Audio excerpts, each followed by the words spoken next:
Thank you very much, Jared. Now, first Meister Barney Sheehan will read some of Richard Harris's own poetry. Barney Sheehan. But two of the most famous poems that Richard Harris, in my view, ever wrote. Saviours on My Cross. This was written for everybody here present to realise it. At the time, of course, after the difficulties in the north of Ireland, I think he became heavily involved.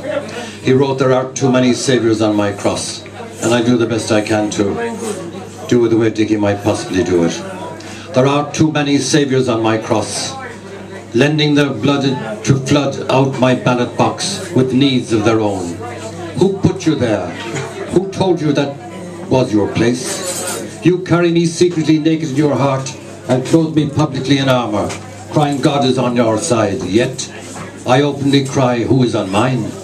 Who? Tell me who? You who bury your sons and cripple your fathers, whilst you bury my father in crippling his son.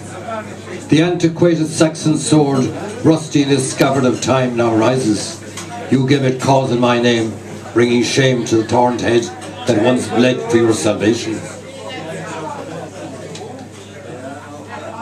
I hear your daily cries to the far-off byways in your mouth, pointing north and south, and my Calvary looms again, desperate in rebirth.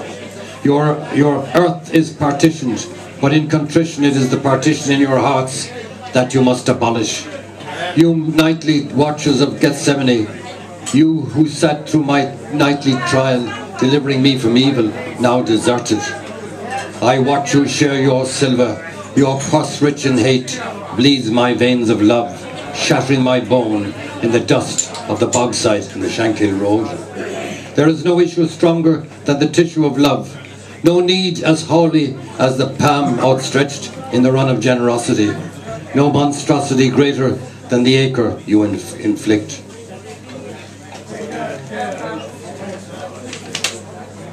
You gave the right, who gave you the right to increase your fold and decrease the pastures of my flock?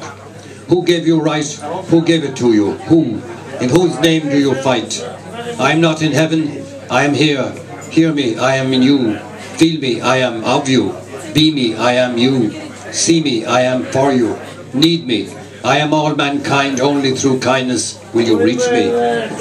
What masked and bannered men can rock the ark and navigate a course to their anointed kingdom come? Who sail their captain to waters that they troubled in my font, sinking in the ignorant seas of prejudice? There is no virgin willing to conceive in the heat of any bloody Sunday. You crippled children lying in cries on Derry's streets, pushing your innocence to the full flush face of Christian guns, battling the blame in each other. Do not grow tongues in your dying dumb wounds, speaking my name. I am not your prize in your death. You have exercised me in your game of politics. Go home to your knees and worship me in my top, as I was never tailor-made. Who told you I was? Who gave you the right to think it? Take your beads in your crippled hands. Can you count my decades? Take my love in your crippled hearts. Can you count the loss? I am not orange, I am not green. I am a half-ripe fruit, needing both colours to grow into ripeness. Shame on you to have withered my orchard. I, in my poverty alone, without trust, cry, shame on you again and again, for converting me into a bullet and shooting me into men's hearts. The ageless legend of my trial grows old in the youth of your pulse, staggering shamelessly from barricade to grave, filing in the book of history my needless death one April. Let me, in my betrayal, lie low in my grave, and you in your bitterness to lie low in yours. For our measurements grow strangely dissimilar. Our Father, who art in heaven, sullied be thy name. Thank you very much, everybody. Thank you very much, Barney Sheehan. And now, Denis O'Shaughnessy will read some stories about Richard Harris. Denis O'Shaughnessy. There was a famous rugby player from St. Mary's, and his name was Gustin Hayes.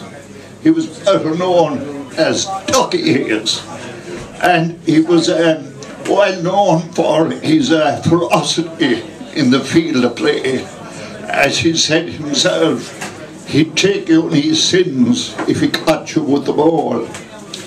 Now, a lot of rugby players try to take on Ducky and to beat him at his own game.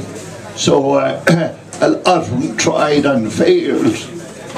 So Richard Harris, who was playing with Old Crescent, decided to take on Ducky in brought up in the school of hard knocks in the junior rugby game, who was Augustine or Ducky Hayes.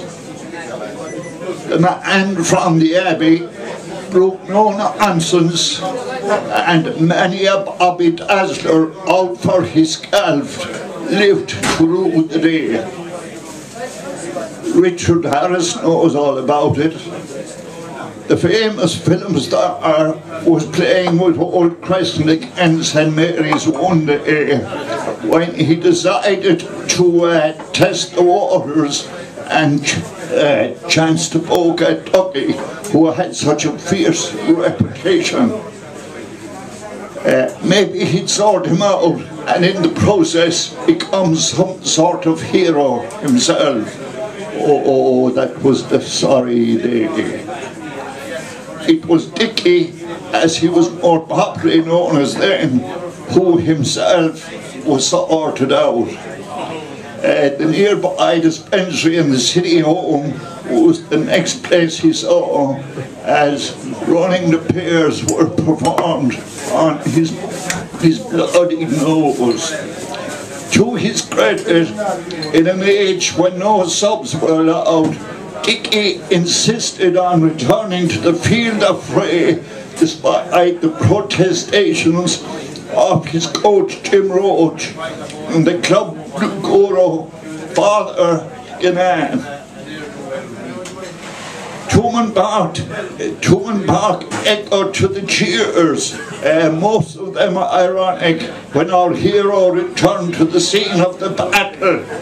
As Dickie ran onto the pitch, all one could see were the slits of his eyes. His face was bandaged so much that someone said, "'Twas the mummy come out of the tomb."